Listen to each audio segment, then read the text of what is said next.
Close to Dublin, near Ireland's east coast, lie the Wicklow Mountains. This is where I grew up, and while I'm over for a few days, I take one night out to visit one of my favourite wild campsites from my youth, in a hidden valley above the spectacular Powerscourt Waterfall. It's a cold and windy November trip, and I talk about how much the wild used to scare me as a kid, not to mention unintentionally misplacing my drone. My name's Feargus, and this is the middle of nowhere.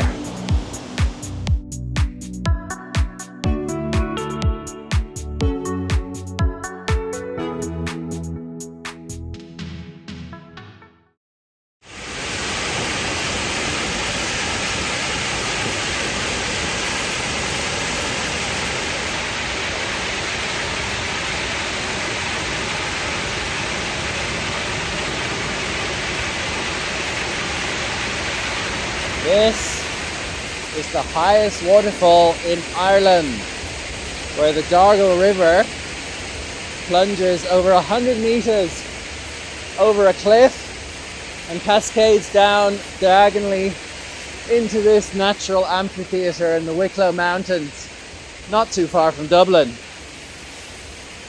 I know this place well because I grew up not very far away. So I've been coming here since I was a kid, but it's a long time since I've been here at this point. Become a bit of a tourist trap around it because the land is privately owned, but nevertheless it's a very impressive natural feature.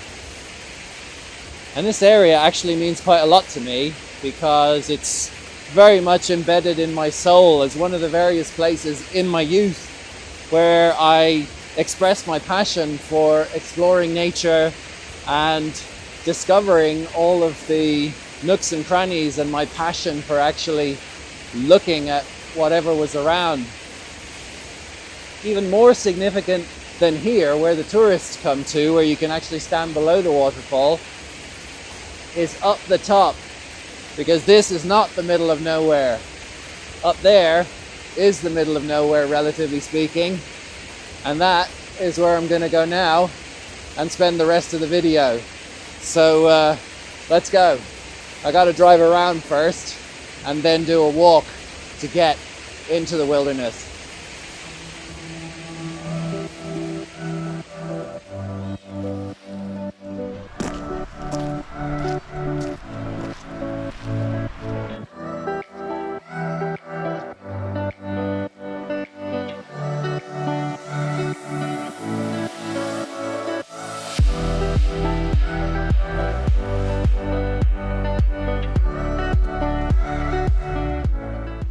So, there's the waterfall and the upper Dargle Valley above it. Behind that plantation forest is an area with some really nice pitches beside the river. Although today, considering it is absolutely galing it, I might have to camp among the trees, get a bit of shelter. I have not been here in about 20 years. So this really brings back memories. In fact, I grew up over on that one there. That is called the Sugarloaf. And I spent basically all of my formative years up until my early 20s growing up on the other side of that hill. And it was a great place to grow up.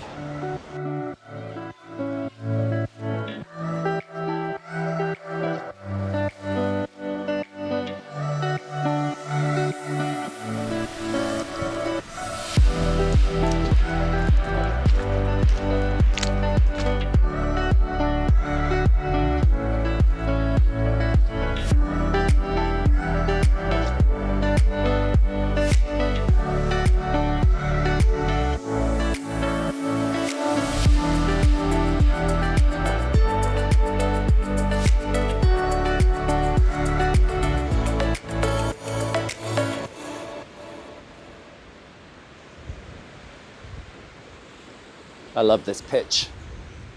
This is such a great spot, or perhaps the best spot I have ever known for pitching in the wild, because the grass is really short, presumably because it's munched to within less than an inch of its life by the deer that live around here.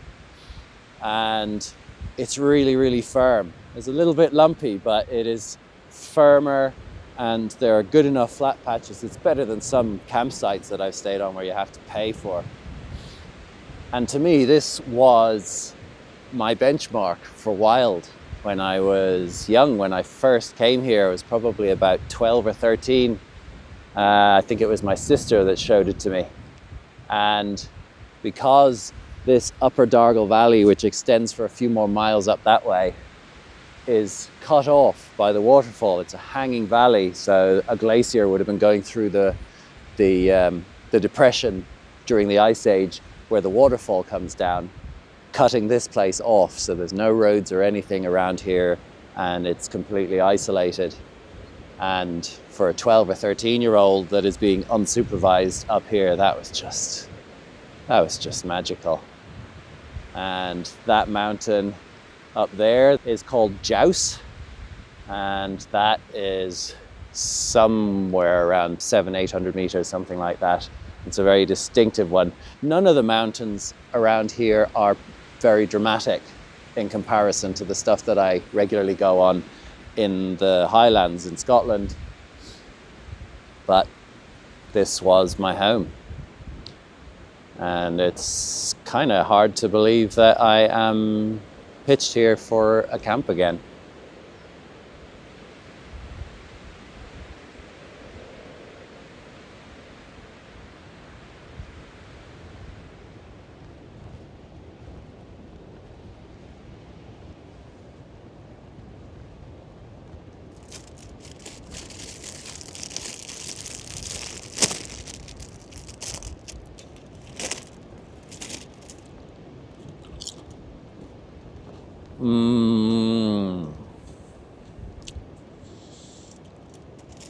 These are the best crisps in the world.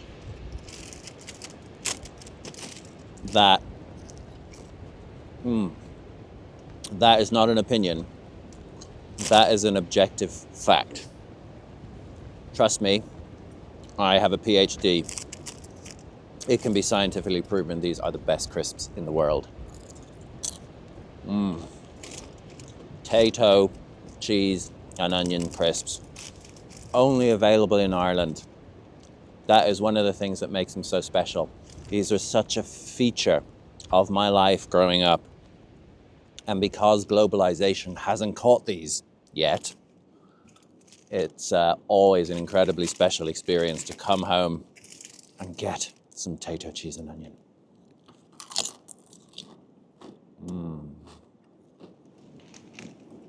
It's almost dark now. This was the first place that I ever camped in the wild that was more than 20 minutes walk from my house. And I can't remember the details of that camp. The one thing that I remember on that first time that I was here, so the plantation forest, which is just over there, I can barely see them now. I could see them much better just a few minutes ago, and I got some shots of it. Those trees used to be a lot bigger because when we came camping, because I never came here on my own, it was before I was prepared to camp alone, they were coming close to the end of their growing cycle. So they were felled then at the end of the 90s or the beginning of the 2000s. And at that time, they pretty much came right down to the river. So unlike now, when I can look down past the bridge and catch a glimpse of the outside world, the trees were completely covering that at the time. So it was really cut off. And I remember lying in the tent, and whoever I was with was asleep. And I was still quite afraid of the dark. I mean, I slept with the light on until I was in my mid-teens. Every little sound was just something which would snap me awake. And I'm pretty sure I did sleep during the night, but not very well and not very much. And I remember hearing the bark, which is more of a screech, of a red fox. And I'm not sure if I had ever heard that before. And it scared the hell out of me because I had no idea what it was. And when you're young and impressionable and growing up in Ireland, which was still very superstitious in a lot of ways, and we didn't have the internet, and people were telling stories about banshees haunting the hills and the forests and stuff, and that dark forest was just over there. It was just sending terror through my veins. And then, of course, when it got bright again, everything was fine. And I came camping here then on a whole bunch of occasions during the 90s. The most memorable one, because I have it on video, was when my best friend and I came up here, and it was an absolutely scorching summer in 1995. It didn't rain for weeks. There were gorse fires that had kicked off all over the Sugarloaf where I lived, threatening our house. Loads of the neighbours were out fighting the fires, and it didn't even occur to me to go and help. And we just buggered off without a tent or anything up here, where everything was nice and clear and sunny and warm, and lit a fire. I think all we were carrying was a little tiny crappy camping stove and a couple of blankets, and that was it. And we slept on the ground. Well, slept on the ground. And I climbed up Jouse the following morning and got a look at the fires and the huge column of smoke blowing off towards Dublin. In case you haven't guessed, I'm a sucker for nostalgia. I'll do a whole video on outdoor nostalgia at some point.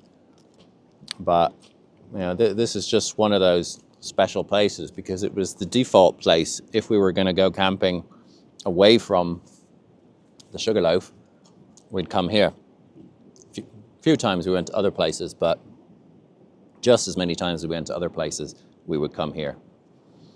So I'm home in Ireland for a few days to see friends and family, and I just wanted to have a night, a good 20 hours or so just on my own, because as well as enjoying these camping excursions, it keeps me sane and keeps my stress levels low, because I am very prone to stress.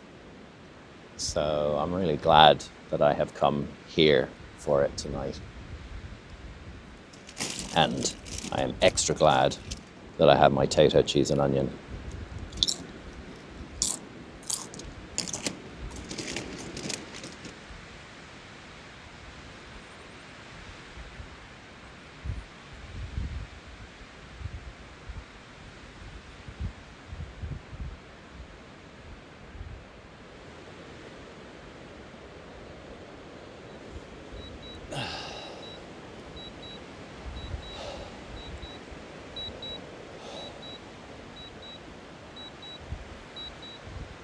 I just lost my drone.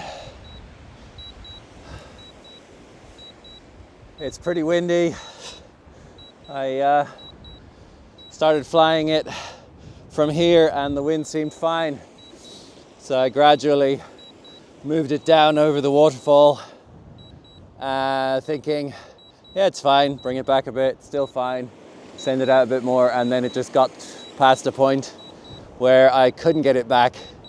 Even in sport mode, which makes it go really fast, it wasn't able to push back against the wind. And now it's still beeping, having lost the signal behind the hill long after the battery would have run out and it would have made an emergency landing. But I have no idea where.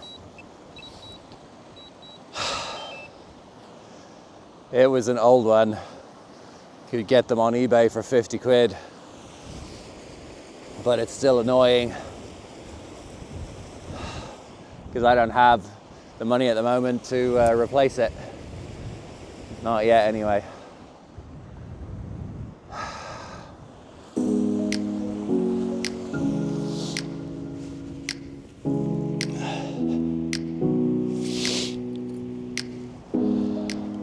I've recently become a bit OCD with what Alistair Humphreys has called leave a positive trace approach. So it's going one bit further than the typical leave no trace when you're camping mantra. If other people have left rubbish about, take that with you as well. It really bothers me. There's some, well, I'm not going to take some mushed up toilet paper, but you know, I can't just leave a load of crap in a beautiful spot just because other people are too ignorant to take it with them. Oh God, there's a whole bag here. Okay, that's disgusting. I'll take the plastic bottles.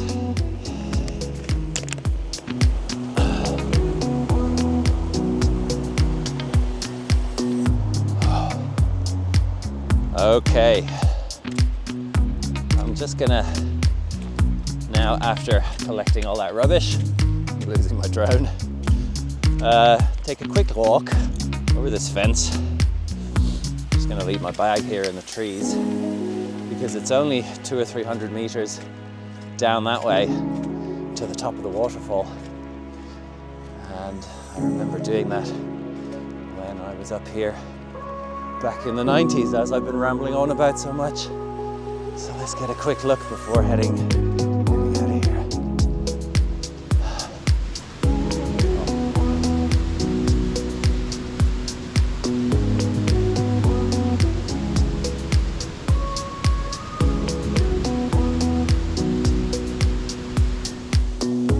I'm close now to the drop-off, so I gotta watch my step. There was a hell of a lot of rain the day before yesterday, so there's a lot of volume in the river, and that makes the waterfall even more impressive than usual, but also even more treacherous.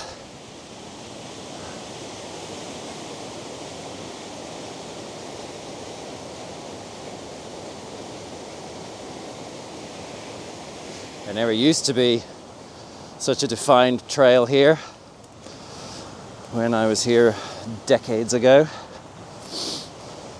God, it's really easy to get here now.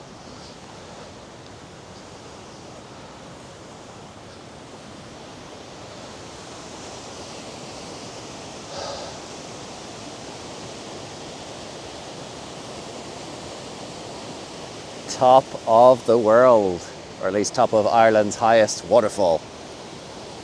Beauty.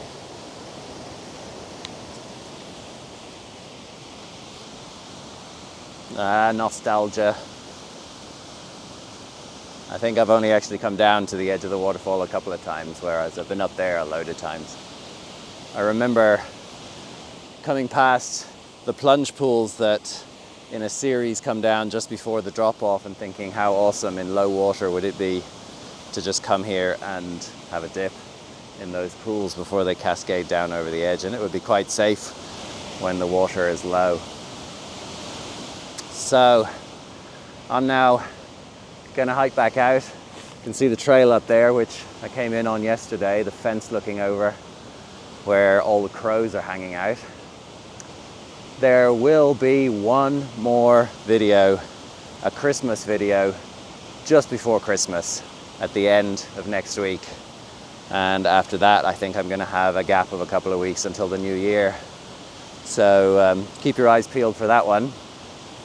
If you haven't done so already, please subscribe to the channel if you like it, because there's going to be lots more adventure and edge of your seat action to come next year, and one more video this year. If you liked the video, give it a thumbs up. If you know anybody who might be into this sort of thing, I'm hoping to do more stuff in Ireland. If you are watching from Ireland or interested in Ireland, then please share a link to this video, and then maybe they might be interested in subscribing as well. So in the meantime, bye for now. This is Middle of Nowhere signing off.